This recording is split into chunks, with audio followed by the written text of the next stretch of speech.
What is happening, guys? Call of Duty Black Ops Kid here, coming at you with everything you know about Atomic Heart.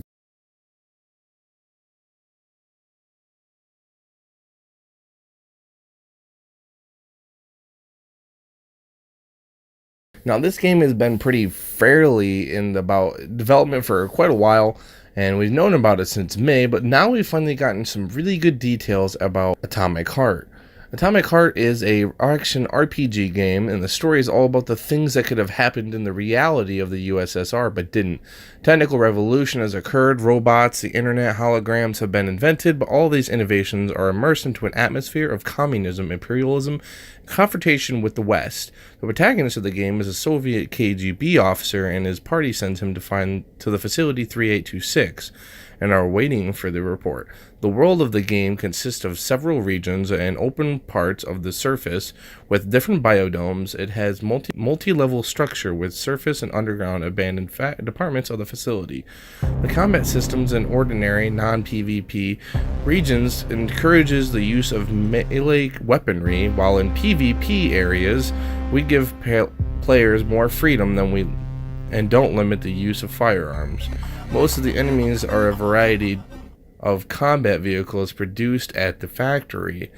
Each robot has originally made to serve the needs of the Soviet industry or the Soviet citizens in the daily life.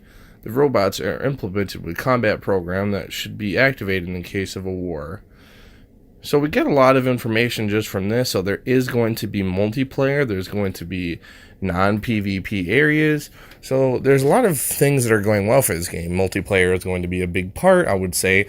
Whether or not they're going to be linked with the full game or just a separate mode, I would say they're going to be linked with the main game, kind of like how Dark Souls works with invasions, stuff like that.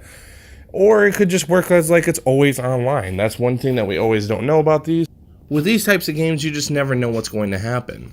So whether the aspect of only online or it's just online just with the click of a button, who knows?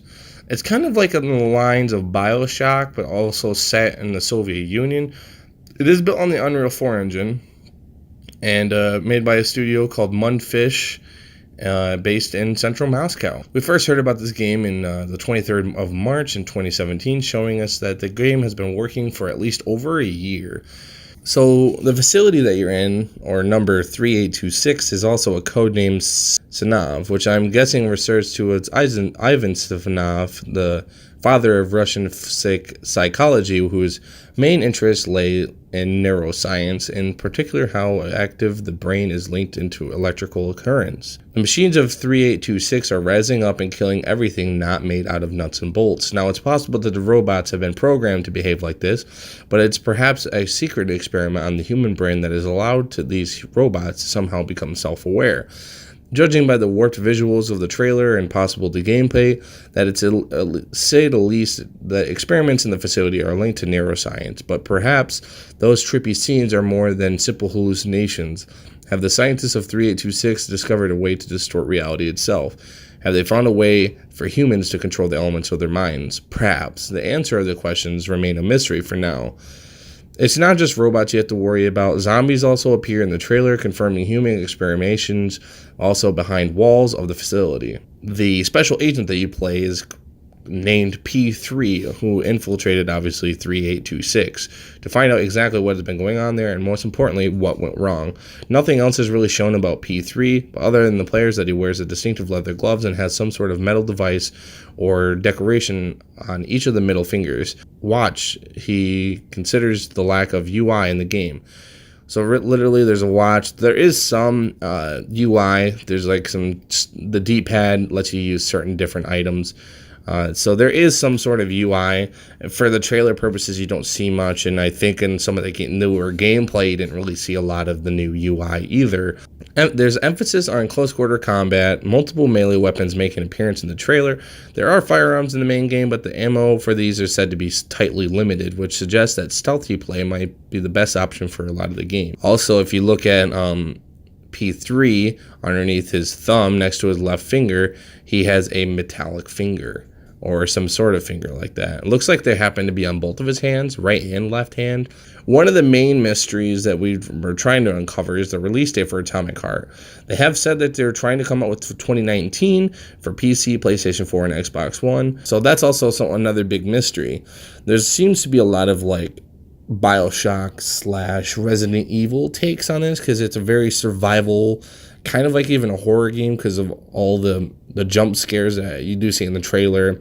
Some of the gameplay seems to be pretty gritty, and I feel like this will actually be a pretty awesome experience, especially now that they're bringing it to all consoles and the PC. It's going to be see how crazy this is going to be. I'm going to be excited to see like the zombies, or like kind of like the mutated humans, or whatever the hell these things are. I want to see more of the trippy effects as well, because we didn't get to see a whole lot of that, but they do say, the developers of the game do say that they have had, you do like see a lot of things that actually aren't there. So I'm wondering how many crazy things you're going to be seeing in the Facility 3826. So it is like kind of open world, but you're kind of directed in a certain way. So that's going to be kind of interesting. In the gameplay trailer, you do see a lot of different types of guns, like pistols, shotguns. Other than that, you don't really see many other things that you can use. I feel like some of the combat's pretty clunky so far. Like you melee attacking some of the robots, it seems pretty crappy the way it goes. It kind of reminds me of War of the Worlds as well, because of how gritty the robots look, and it literally looks like the end of days. So far, you don't see a human at all, not even in the trailer or the gameplay. So is there going to be humans in the game? Probably not. I haven't seen anything so far. But I'm ready to like unravel a lot of these questions. Hopefully when we get closer towards its release date. It is said to be coming in about 2019, possible late 2020 or early 2020 release. But we have had this game. It's been under work for about almost 2 years now, almost 3 years now, which is awesome. You know, we haven't had a lot of games that have been worked on for this long. This game looks pretty damn polished, because we just had the alpha gameplay come out. And I've looked all over the internet to find things, and I haven't really found a whole lot of everything we know. But I had to cover this game because it's so interesting, and how everything looks beautiful, stunning. It has been in the works since 2017. March 23rd of 2012 or 2019 will be 2 years will be a little over 3 years in March. The game will be worked on. So it's possible the game is going to be close. I've never really heard of Mundfish Games. So it could be a really small studio. It could be a big studio. I don't really know much about that part. It's possible that it could be, coming soon. I'm assuming they're still going to hit for about a 2020 or 2019 release. I'm excited to see how the PvP works, if there's going to be some sort of co-op, or if it's just like a separate mode. They haven't really said much about that. I'm ready for this horror survival game. It's going to be kind of like Resident Evil 7, I feel like, where it's survival horror, but you're really related to melee combat, whereas opposed to weapons. I'm really excited to dive more into this, and I know a lot of people are really interested in Atomic Heart. And if you haven't, there's definitely I can leave you guys some references down below. This game looks actually pretty awesome, not going to lie. Hopefully we hear more about this in the coming months or possibly weeks. As soon as we get like an official release date, that will be on the channel. If you guys like videos like this or more videos like this at all, just make sure you subscribe. Make sure you like the video if you enjoyed. Comment what you guys think about Atomic Heart. If you have any questions that I might have missed, I will let you guys know in the comment section. And hopefully we get more information on this game, because it looks pretty insane. Thank you guys so much for watching. Make sure you like, subscribe, hit the bell, and comment anything you want below. And I'll see you guys in the next one. Peace out.